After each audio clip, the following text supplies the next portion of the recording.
हर खबर पर होगी आपकी पकड़। डाउनलोड कीजिए एबीपी लाइव ऐप। तो एबीपी न्यूज पर इस खबर को लेकर बड़ी कवरेज लगातार जारी है। अपने दर्शकों को बता दें कि भारत और चीन के बीच कई मुद्दों पर विवाद है। दरअसल ये विवाद चीन का ही पैदा किया हुआ है। चीन बार बार भारत को परेशान करने के नए नए तरीका ढूंढता है, चालबाजी करता है। अब इस पैकेज में देखिए। भारत चीन के बीच लद्दाख में मौजूद विवाद को समझने से पहले दोनों देशों की सीमा को जानिए। भारत चीन के साथ 3,488 किलोमीटर लंबी सीमा साझा करता है। ये सीमा जम्मू कश्मीर, हिमाचल प्रदेश, उत्तराखंड, सिक्किम और अरुणाचल प्रदेश से होकर गुजरती है। पूरी सीमा 3 क्षेत्रों में बटी हुई है। पश्चिमी सेक्टर यानी जम्मू कश्मीर, मध्य क्षेत्र यानी हिमाचल प्रदेश और उत्तराखंड, और पूर्वी सेक्टर यानी सिक्किम और अरुणाचल प्रदेश। मौजूदा विवाद है पश्चिम क्षेत्र के अक्साई चीन के इन 2 इलाकों पर। पहला है गैलवान घाटी और दूसरा है पैंगोंग से झील से सटा फिंगर एरिया। सबसे पहले गैलवान घाटी में चीन की दादागिरी का सैटेलाइट तस्वीरों के रूप में ये सबूत देखिए।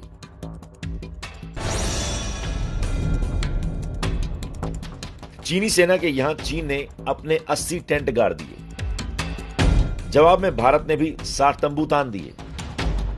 इस तस्वीर में भारत का वो डिफेंस फैसिलिटी सेंटर भी दिख रहा है जिसे चीन गैर कानूनी बताता है।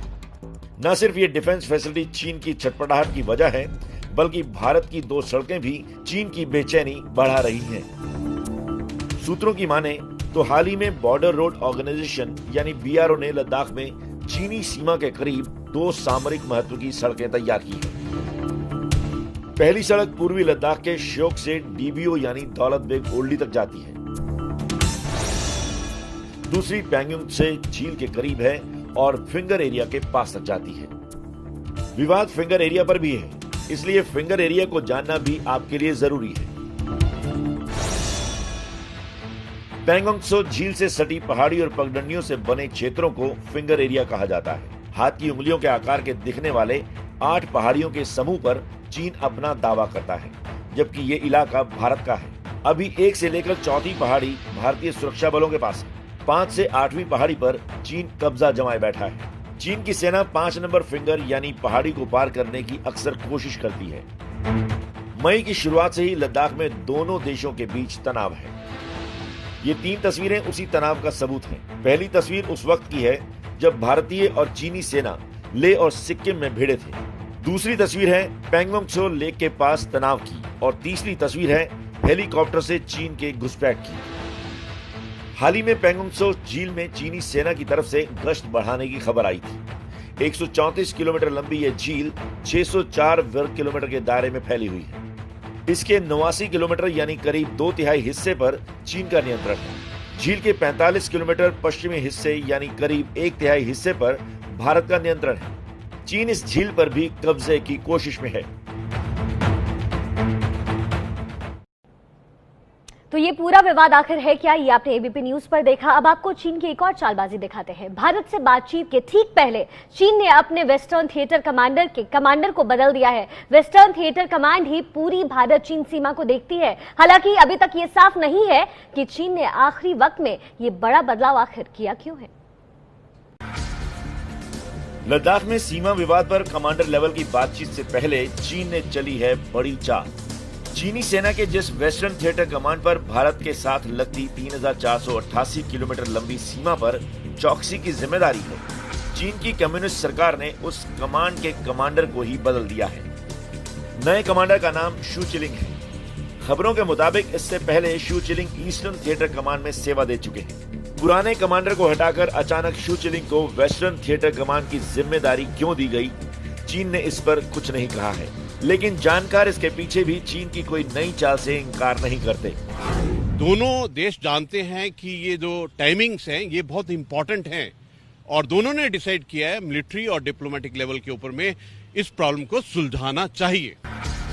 चीन के वेस्टर्न थिएटर कमांड के नए कमांडर लेफ्टिनेंट जनरल शू चिलिंग सीधे जनरल झाओ जोंकी को रिपोर्ट करेंगे, जो वेस्टर्न थिएटर कमांड के प्रमुख होने के साथ साथ चीन की ओवरसीज आर्मी के भी प्रमुख हैं।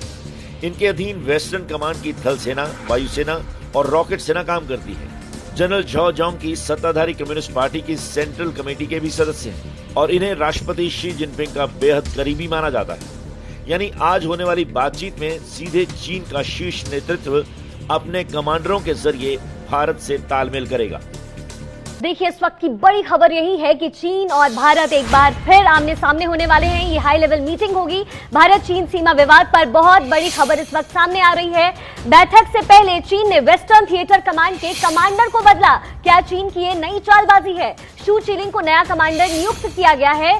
इस मीटिंग से पहले चीन ने बड़ा कदम उठाया है। वेस्टर्न थिएटर कमांड इसको पूरी तरीके से वेस्टर्न थिएटर के जो कमांडर है वो कमांड करते हैं। और इस पर ज्यादा बातचीत के लिए हम चलते हैं नीरज राजपूत के पास। नीरज, क्या ये चीन की नई चालबाजी कही जाए, क्योंकि ऐन मौके पर उसने अपने कमांडर को ही बदल दिया?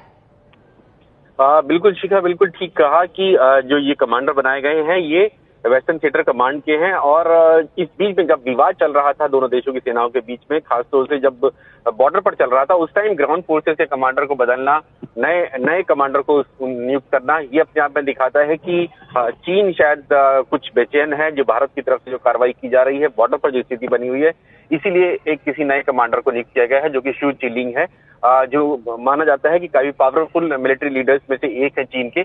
उनको बनाया गया है। उनको जो वेस्टर्न थिएटर कमांड है उसकी जो थल सेना है उसका प्रमुख बनाया गया है। तो नीरज, ये जो नए कमांडर बनाए गए हैं वो शी जिनपिंग के बेहद करीबी बताए जाते हैं। अब भारत को इसके लिए किस तरीके से तैयारियां करनी चाहिए, क्योंकि मीटिंग में महज अब आधे घंटे का ही समय बच गया है? बिल्कुल, ये पावरफुल लीडर्स में से एक है, मिलिट्री लीडर्स में से। और जो वेस्टर्न थिएटर कमांड के जो कमांडर हैं, जो प्रमुख हैं, उनको माना जाता है कि बेहद करीबी हैं वो चीनी राष्ट्रपति शी जिनपिंग के। उनके अंडर में ये शू चिलिंग काम करते हैं।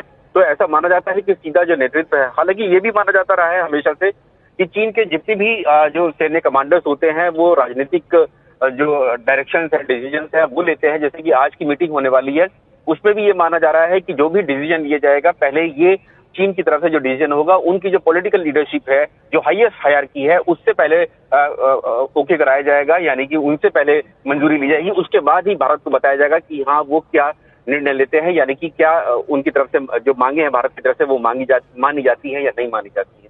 जी नीरज, बेहद शुक्रिया इस तमाम जानकारी के लिए। आप अपनी नजर बनाकर रखिए और अपने दर्शकों को बता दें कि अब से कुछ ही देर में ये हाई लेवल मीटिंग होने वाली है।